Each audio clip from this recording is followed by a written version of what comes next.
In the headlines, Electoral Commission sets Friday, September 30 as deadline for submission of nomination forms.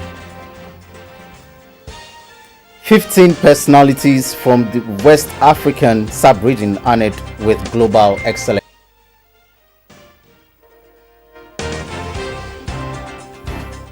A very good evening and thank you so much for joining us. This is News Hour Live on GBC24. We are also live on Ghana Television. My name is Akpene Avo Ajaja. And my name is Evans Echampon. In the details this evening, the Electoral Commission says the deadline for the receipt of all nomination forms for candidates in the December polls is Friday, September 30, 2016. A statement issued by the Commission is asking candidates or persons filing to submit their nomination by the deadline. Additionally, the EC is urging candidates to take the content of the statutory declaration seriously and understand the full legal implications of admissions made under oath. All aspirants are also to note the requirements under the law to ensure that their tax obligations are met in full or make satisfactory arrangements in respect of tax obligations with the appropriate authority. Candidates are also to take note of the requirement to declare their assets to the Auditor General in order to meet the eligibility criteria. The statement says nomination forms should be submitted with the requisite filing fees in banker's draft and not cash. The former head of the Cardiothoracic Center of the Kolebu Teaching Hospital, Professor Kwabena Frimpong Boateng, the head of the Religious Broadcast Department of the Ghana Broadcasting Corporation, Very Reverend Helena Opoku-Sarkodie, and 13 other personalities from the 7 countries in the West African sub-region have been honored with Global Excellence Awards in Accra. The award is in recognition of their selfless and outstanding leadership in their various fields of endeavor and their service to God. A report by Theodora Amedeto. The categories for the Global Excellence Awards included governance and exceptional corporate leadership, apostolic and Christian leadership, apostolic and pastoral leadership, law and human rights, and media leadership. The 15 recipients of the awards were drawn from Ghana, Liberia, Benin, Côte d'Ivoire, Chad, Mali, and Sierra Leone. 9 out of the 15 are Ghanaians, including the former head of the Cardiothoracic Center of the Kolebu Teaching Hospital, Professor Kwabena Frimpong Boateng, who received award for governance and exceptional corporate leadership, while the head of the Religious Broadcast Department of the Ghana Broadcasting Corporation, Very Reverend Helena Opoku-Sarkodie, was honored with the Global Excellence Award for Pastoral and Media Leadership. The awards ceremony forms part of the 2016 International Pastors and Ministers Conference in Accra. The special guest of honor for the occasion, Reverend Justice Dr. Janet Mayemu Ansah of the Supreme Court of Appeal of Malawi and the President of the Faith International Training School Alumni USA, Reverend John Otis, both commended the award winners for their selfless and outstanding leadership. It is interesting to see that indeed this award has recognized the works of people in different areas of life. To the awardees, yes, the world has recognized your achievements. I say congratulations, but it is not the end of the road. Both ministries of leadership in the church and leadership in the world, we have one thing in common. You know what that is? The ministry of reconciliation. We do. We're here to evangelize, right? That's what it says. Global impact. And the truth is, what you do matters. You're evangelizing too, by your character in society. A day's seminar for regional fire commanders on preventing home fire has taken place in Accra. The Chief Fire Officer, Dr. Albert Brown-Gazy, explained that with the election drawing near, commanders will be held responsible for any operational lapses in their jurisdiction. Statistics from the Ghana National Fire Service from 2011 to 2015 indicate a total of 24,500 fires occurred across the country, out of which domestic fires emanating from individual homes was over 10,000, representing 41% of the total outbreaks. These home fires alone claimed 188 lives with 267 injuries and an estimated cost of 59,460,346 Ghana cedis. In light of these worrying statistics, the Ghana National Fire Service in August 2016 launched the Home Fire Safety Concept to curb the phenomenon. Under the initiative, homeowners and stakeholders in the building industry are sensitized to obtain a fire safety certificate, which indicates their homes have met a certain fire safety requirement. Also, the public will be sensitized under the Home Safety Campaign to adopt and put in place fire safety measures in their homes and offices. The meeting with commanders was to give them the technical know-how and the requisite knowledge on how to undertake the project. The Chief Fire Officer, Dr. Albert Brangezi, said as part of the project, the GNFC is collaborating with the private sector, training and equipping the citizenry and mounting fire defense systems to fight such fires. The service, through public-private partnership agreement, shall install fire defense systems, including smoke alarms, fire alarms, and fire extinguishers in homes.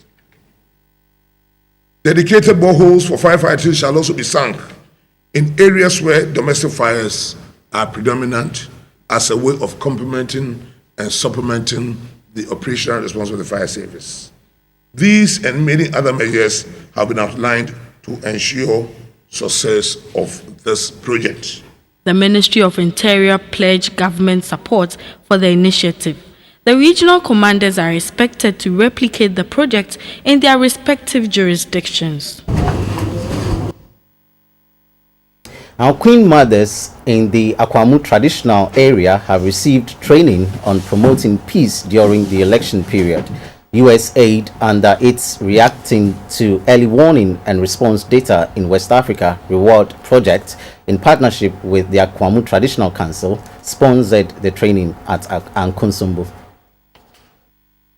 Ghana is surrounded by countries that have been hit by political conflict. Such conflicts are common on the entire continent of Africa. It is to avoid any such conflict in Ghana that the Akwamu Traditional Council solicited the support of USAID to strengthen the capacity of the Queen Mothers, women and the youth to work for peace as the country prepares towards the 2016 elections. The program will, among other things, help them to develop advocacy strategies to promote peaceful elections and equip them with skills necessary for preventing and managing election-related conflict. The Akwemuhima and Nana Afrakuma hailed the initiative and pledged their commitment to working hard in their various communities to ensure the achievement of the program's objectives. The Akwemuhene Odeneho Kwafu Akoto encouraged chiefs in the area to join the crusade by assisting the Queen Mothers to preach the message of peace in their various communities. They say it will koyanim. Na ya pentokwa na etimi sendi yeka peace it me di anim. Na sakweman di we animu a na kire Ghana man nyina ase. Say entokwa de so bi agyae. Na yekan se won antie. As a election time, we will be confined to Kwaba. Now, communities are sorry, and that is a summer seal. It is a strong, ye bought peace, who do re, or my peace no, and ye juma. Nagana man, you know, and Kaho. Na peace no, and ye peaceful election, am I?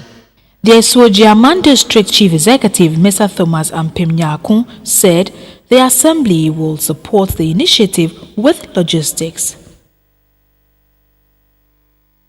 Mr. Aite Martins, formerly of GBC, has died in Maryland, USA, aged 60. According to family sources, the body will be brought to Accra for burial. Wake keeping will take place on the 4th of November at Accra New Town. He will be buried on the 5th of November at the Osu Cemetery. Mam, as he was known to friends and colleagues, was the husband of Mrs. Evelyn Martins.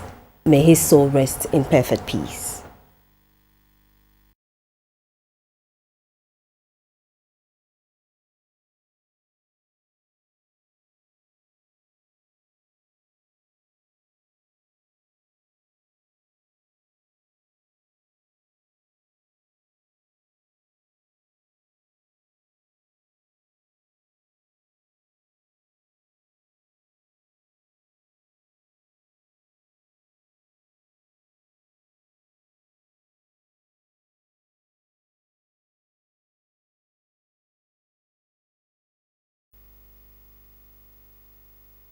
And in the state of the race tonight, it was a battle for slogan between supporters of the NPP and NDC when the two groups met by chance at a spot where both parties had intended to campaign.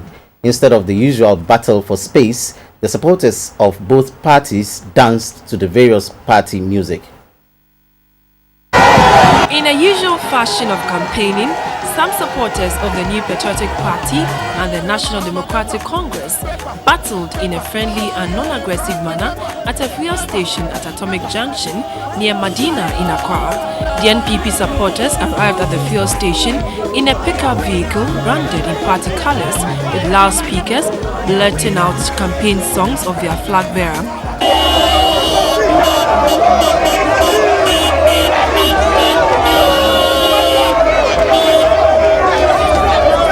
But in no time, an NDC-branded vehicle carrying supporters in party colors and holding party paraphernalia parked on the other side of the road, and this led to a friendly exchange.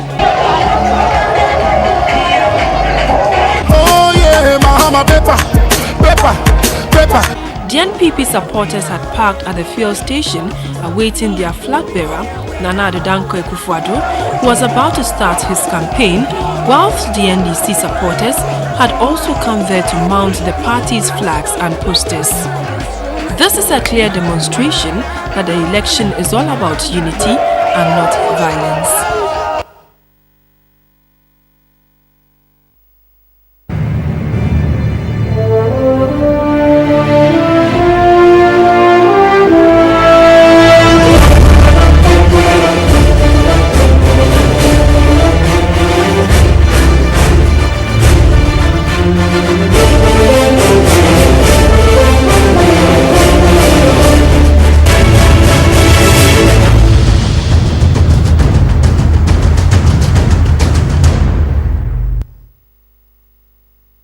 And we take a breather here and return with some business news. Don't go away.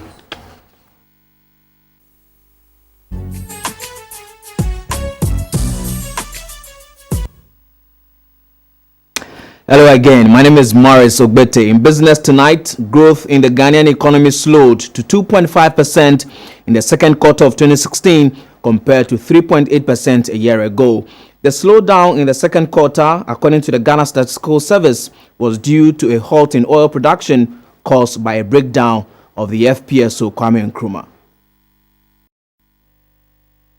Ghana in recent times has been on the growth path, recording a growth rate in the region of 7.5% on the account of export in cocoa, gold and oil. In 2011, Ghana became the fastest growing economy in the world with a growth of about 14%. However, since 2013, economic growth has slumped, hovering around 4%.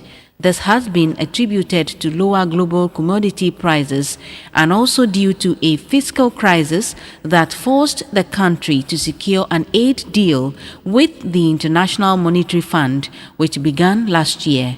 The managers of the economy say the Ghanaian economy is turning around and set for growth. However, growth in the second quarter of 2016 slowed from 3.8% in 2015 to to 2.5% in 2016. Industry, which includes mining and oil production, contracted by 5%. The agricultural sector expanded by 4.1%, while the services sector continued to be the leader with 6% growth. The government statistician Philomena Nyakon revealed that the economy is growing but at a slower pace. The provisional 2016 Q2 real GDP, including oil, grew by 2.5% year-on-year compared to 3.8% recorded for 2015 Q2. For non-oil, the provisional 2016 Q2 real GDP grew by 6.2% year-on-year compared to the 4.4% recorded for 2015 Q2. The quarter-on-quarter seasonally adjusted 2016 Q2 GDP grew by 0.6% compared to the 1.1% recorded for 2016 Q1. The Ghanaian economy recorded growth rate of 3.9% in 2015, and it is expected to grow between 4.1% and 4.5% in 2016. And still in business, telecom operators unhappy with decisions and rulings of their industry regulator, the National Communications Authority, can now go for an appeal. A four-member tribunal chaired by Professor Dr. Justice Dateba, a retired justice of the Supreme Court, was inaugurated in Accra Tuesday. The tribunal is a key requirement under the Electronic Communications Act of 2008. Communications industry, which embodies broadcasting, data broadband, ICT, electromagnetic spectrum, satellite, and fiber optics, is growing very fast. This calls for an efficient regulation to ensure that patrons and service providers know what is acceptable and unacceptable within the industry. In 2008, the National Communications Authority was established to serve as the regulator of the industry. Bearing in mind that the decisions of the regulator may sometimes not go down well with some players in the industry, Parliament, under Section 88 of the Electronic Communications Act, made room for the establishment of an electronic tribunal. In our current democratic dispensation and the rule of law, it is necessary that the law should provide recourse for those who might be aggrieved by decisions made by public officials acting as regulators. Pursuant to the foregoing concerns, Parliament, in Section 88 of Act 775, provided for the establishment of an electronic communications tribunal. The chairman of the tribunal, Professor Dr. Justice Dateba, said the tribunal can only hear appeals against decisions and orders of the National Communications Authority. The first task of the members of the tribunal has thus been to assist with the preparation of these rules of procedure. The rules have now been enacted, as you have heard, and therefore, as far as the legal regime is concerned, the way is now clear for the tribunal to begin its operations. However, the tribunal still has some logistical challenges to overcome before it can actually accept appeals and conduct hearings. We are, of course, working to overcome these challenges. Although members of the tribunal were appointed last year, the quasi-judicial body could not be operational because appropriate rules of procedure had to be enacted. The tribunal will operate from the old National Communications Authority building at Cantonment. Let's do some banking now. Israel Loans Limited has launched its 5th anniversary celebrations in Accra. Israel Loans has over the period provided financial solutions to clients and offered scholarships to brilliant but needy students to complete their tertiary education. Izwe Ghana is part of the Izwe Africa Group of Companies, a Pan-African financial service entity with operations in Ghana, Zambia, Kenya, and South Africa. Eastway Ghana registered and started operation in July 2011 at the launch of the company's 5th anniversary celebration. The managing director, Mr. Raymond Bismarck, emphasized that Eastway Loans' vision is to be a market leader and meet the growing needs of their customers. Known for our innovation and social responsibilities, we strive to achieve this by continuing to focus on our offerings in socially responsible manner. We want to be client-centric, products and services that we deliver to the Ghanaian market, and the group of institutions that we have is what we pride ourselves with. The head of finance at Eastway Loans, Mr. Bernard Bafuobeko, said the company continues to be faithful to its clients and believes in giving back to society. On our financial side, we are very well positioned in all aspects. I would briefly also touch on some difficulties that the country experienced during the 2013-2014 financial year, which Eastway wasn't exempted on that. We had situations where the CD was depreciating very deeply and rapidly against the dollar, and for that matter increasing our funding costs. But with very prudent measures and very experienced management team, we've been able to mitigate that risk and gotten the business to be very well positioned now. A graduate student from the University of Ghana, Francis Kofi Gogovi, benefited from an Eastway Loans scholarship package, spoke to GBC24. It was much relief to me. I realized that, I have to take advantage and make sure that I prove that this thing is worthy, so that they could at least continue doing it and even extend to others. The company has been licensed and is regulated by the Bank of Ghana. Eastway Loans also boasts of being the most prominent government payroll lender to over 80,000 customers, as it is one of the largest and most trusted non-bank financial institutes in Ghana. Eastway Loans currently has 9 branches in 7 different regions in the country. Still business live on GBC24 at this point to go over to the interbank market and get latest on how the local currency is performing.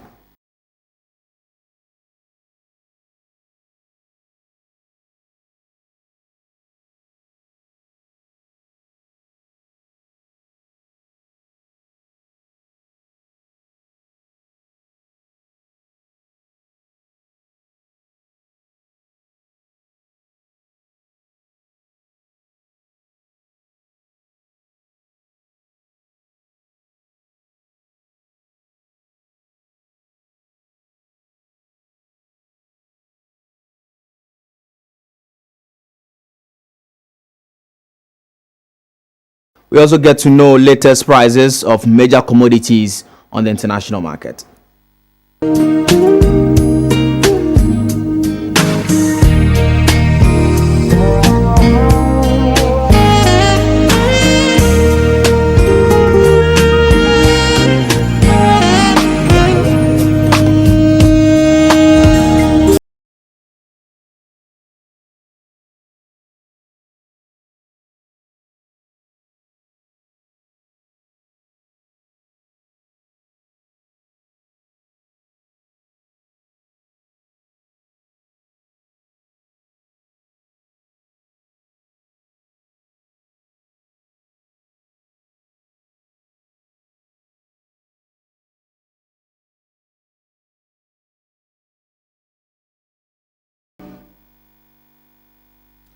And that was business.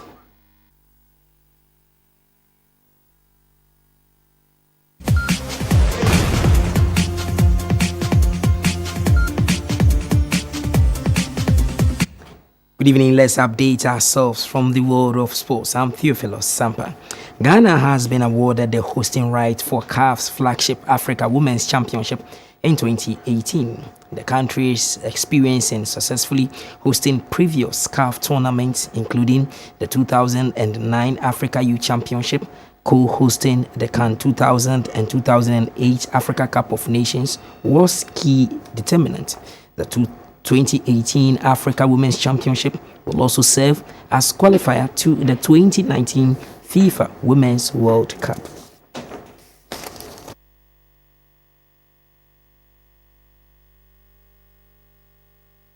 The National Sports Authority has inaugurated 2 new sports federations. They are the Ghana Arm Wrestling Federation and the Ghana Mixed Martial Arts Federation. The National Sports Authority (NSC) has inaugurated and presented certificates to 2 new federations. The new federations are the Ghana Arm Wrestling Federation and the Ghana Mixed Martial Arts Federation. This brings the number of sports federations in Ghana to 40. The Deputy Director General of the National Sports Authority in charge of technical, Mr. Sakakwe, and the Director of Sports at the NSA, Mr. Joshua Mensah, encouraged the federations to live above reproach. I believe the martial arts and arm wrestling, you will not disappoint us. We don't want any time, oh, you want this, then you come to Sports Authority. The Minister has said it, Director General has said it. Who doesn't know that Ghana Sports, our vote, when we weren't having oil and gas, we were getting 54 million, excluding salaries. Now we have 22 million, and 12 million of that money are salaries. So please, we expect you, the associations, to go and look for sponsorship, because we are going to give you letters. NSA will be compelled to withdraw its certificates if we come to realize that your sport is only Accra-based. The Arm Wrestling Federation is headed by Mr. Charles Osei Sibi, whilst the Mixed Martial Arts Federation is led by Mr. Jeff Taylor. I've been looking forward to this because we want to take the sport seriously and probably to a better level. We won't disturb government, we won't over-rely on government, but we'll plead with corporate Ghana to come support us to promote sport. Mixed martial arts. It's a combination of all the arts that we already doing here in Ghana, but bringing them to one big sport. Right now in the US, MMA is a $4 billion sport. It's in South Africa now. It's in Australia. It's in several Europe. It's everywhere. So right now we want to continue bringing it back home to Africa, and West Africa, in particular. The National Sports Authority promised to support them grow in the country. The Ghana Rugby national men's 15s and women's 7s team have stepped up preparations ahead of their clash with Niger. The tournament has been fixed for Sunday at the Accra Sports Stadium.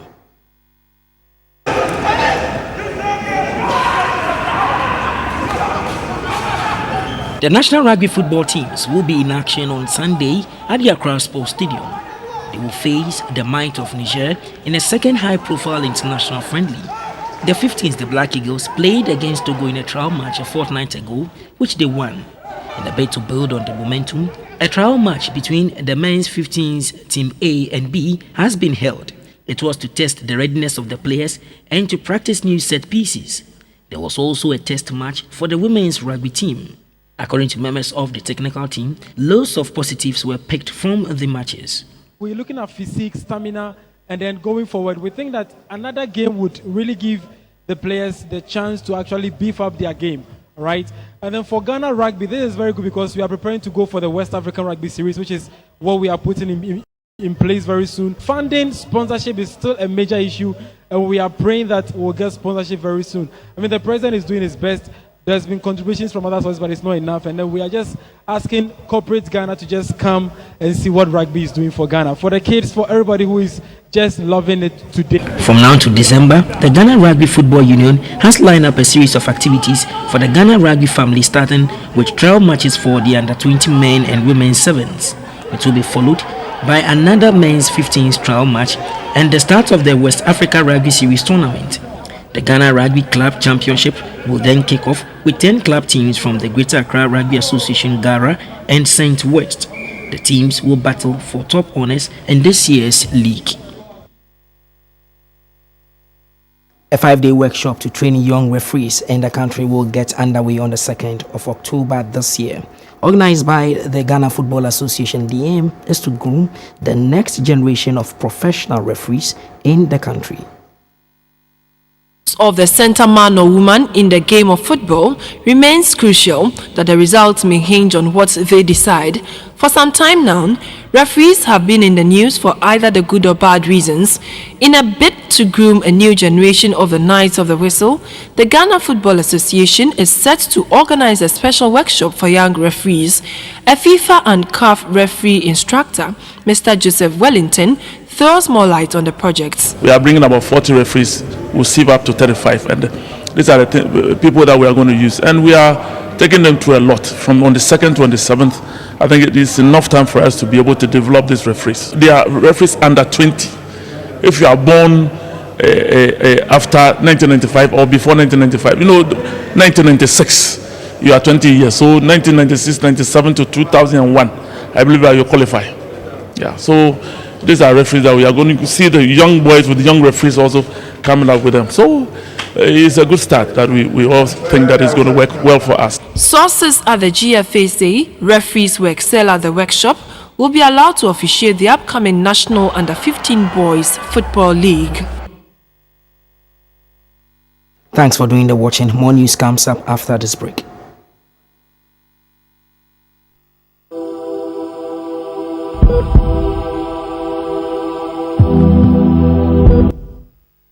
Welcome back. Now we do some health news brought to you by FPAC. FPAC blows your pain away.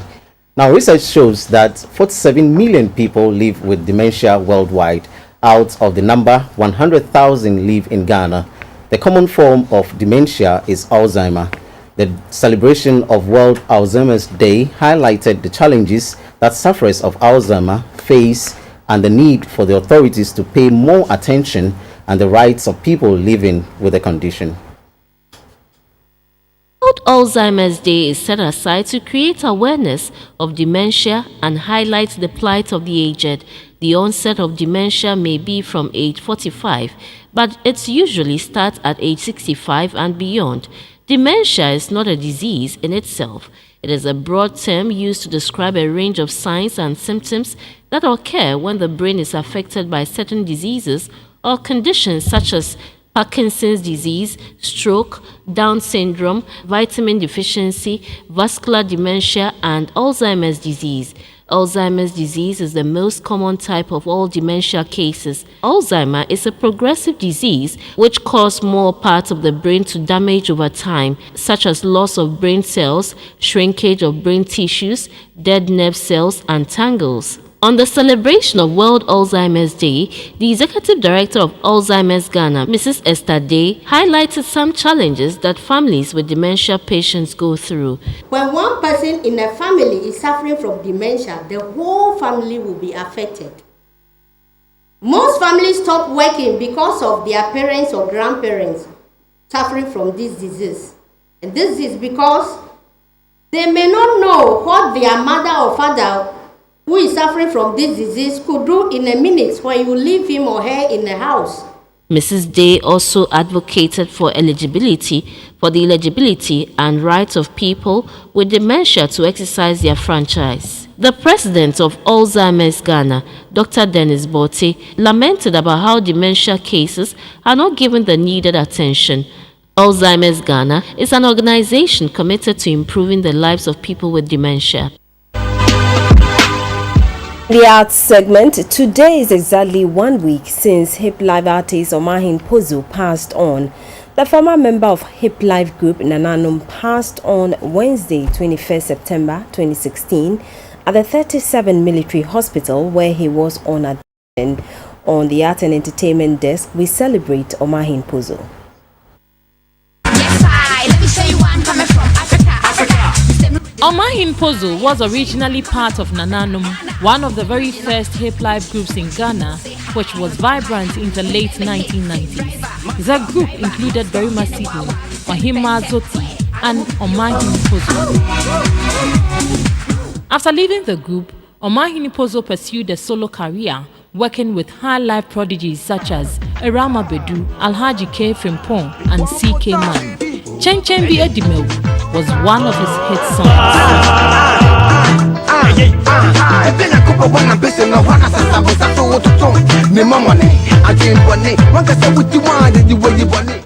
Omahin Kozu also sang the popular song Wasei.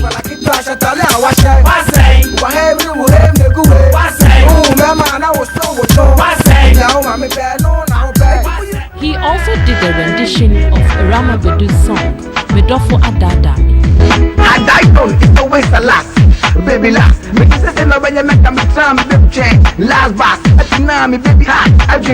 He was noted for collaborating with legend musicians. This is Afa, a song he did with CK Man.